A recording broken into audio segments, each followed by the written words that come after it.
ஹாய்ங்க. நான் ஒரு biryani video short போட்டிருந்தேன். அதுக்கு வியூஸ் பார்த்தீங்கன்னா 2K நல்ல ரெஸ்பான்ஸ் இருந்தது. அந்த வீடியோவுக்காக உங்களுக்கு நான் ஷேர் பண்ணலான்றதுக்காக இந்த பிரியாணியோட ரெசிபி சொல்கிறேங்க. இந்த லாங் வீடியோவில் பிரியாணி அரிசி 3 கிளாஸ் எடுத்திருக்கேன். பிரியாணி அரிசி நல்லா வாஷ் பண்ணிவிட்டு 2 கிளாஸ் தண்ணி ஊற்றி நல்லா ஊற வச்சுருக்கேங்க. 5 வெங்காயம் எடுத்திருக்கேன். 4 தக்காளி எடுத்திருக்கேங்க. தக்காளி நல்லா பழுத்த தக்காளியாக எடுத்துருக்கணும். நல்லாயிருக்கும் டேஸ்ட் அப்போ தான். அப்புறம் ஒரு லெமன், 10 போல் பச்சை மிளகா காரமாக இருக்காதுங்க இந்த பச்சை மிளகா, அதனால் நான் 10 எடுத்திருக்கேன். கார மிளகா யூஸ் பண்ணுறீங்கன்னா 6 போல் 7 போல் எடுத்துக்கோங்க, காரத்துக்கு ஏற்ற மாதிரி. நான் 10 எடுத்திருக்கேன், காரம் கம்மியாக இருக்குன்றனால. இந்த பச்சை மிளகா பார்த்திங்கன்னா நம்ம வச்சுருக்க செடியிலேயே வந்த பச்சை மிளகா தாங்க. நான் உங்களுக்கு அடுத்தடுத்த வீடியோவில் நம்ம செடியெல்லாம் காட்டுறேங்க. நான் இருக்கிறது பார்த்திங்கன்னா டான்சானியாவில் இருக்கேங்க, ஆஃப்ரிக்காவில் டான்சானியான்ற ஒரு இடத்துல இருக்கேங்க. லெமன் பார்த்திங்கன்னா கட் பண்ணியாச்சு. லெமன் கட் பண்ணி எடுத்து வச்சுக்கலாம். நெக்ஸ்ட்டு லெமனில் இருக்க சீட்ஸ் எல்லாம் நான் அப்போவே எடுத்துருவேன். அப்புறம் பார்த்திங்கன்னா வெங்காயம், தக்காளி, பச்சை மிளகாய், லெமன் எல்லாம் கட் பண்ணி ரெடியாக வச்சதும் தயிர் 1/2 கப் போல் எடுத்துக்கலாம். தயிர் ரொம்ப வேண்டாம், கம்மியாகவே ஊற்றிக்கலாம். புளிப்பு தயிராக இருந்தால் கம்மியாக ஊற்றிக்கோங்க.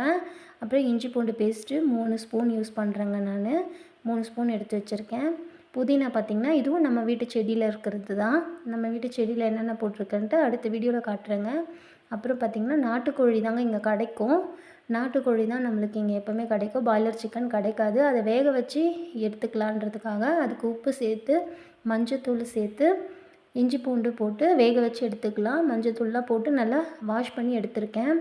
இங்கே பார்த்திங்கன்னா நாங்கள் இருக்கிற இடத்துல நாட்டுக்கோழி தான் கிடைக்கும்.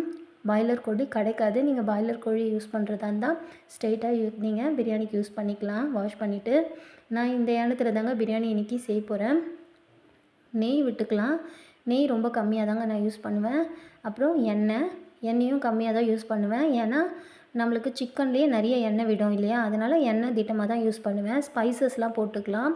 2 ஏலக்காய், 1 கிராம்பு, 2 ஸ்டார் பூ, சோம்பு 1/2 ஸ்பூன், பட்டை 2, இது தாங்க நான் போடுவேன் எப்போவுமே. பிரிஞ்சி இலை 1.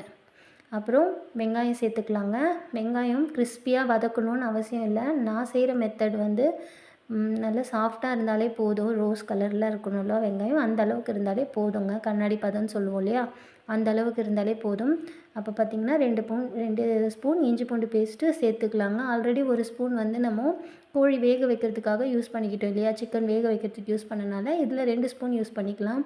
வெங்காயம், இஞ்சி பூண்டு பேஸ்ட் எல்லாம் வதங்கி வந்ததுக்கப்புறம் மஞ்சத்தூள் ஒரு 1/2 ஸ்பூன், மிளகாத்தூள் ஒரு ஸ்பூன், காஷ்மீர் சில்லி கிடையாதுங்க, தனி மிளகாத்தூள் சொல்லுவோம் இல்லையா, அந்த மிளகாத்தூள் தான் இது. பிரியாணி மசாலா.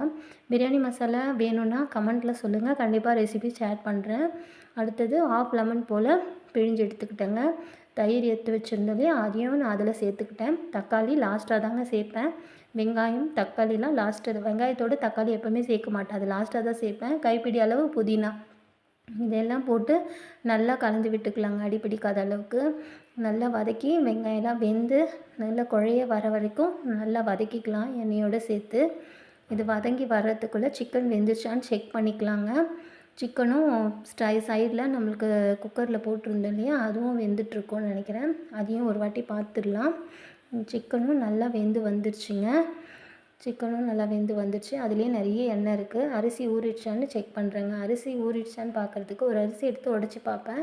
அது உடஞ்சிருச்சுன்னா நல்லா ஊறியிருக்குன்னு அர்த்தம். அரிசியில் நிறைய தண்ணி ஊற்றி ஊற வைக்க மாட்டாங்க எப்போவுமே, திட்டமாக தான் ஊற்றி ஊற வைப்பேன்.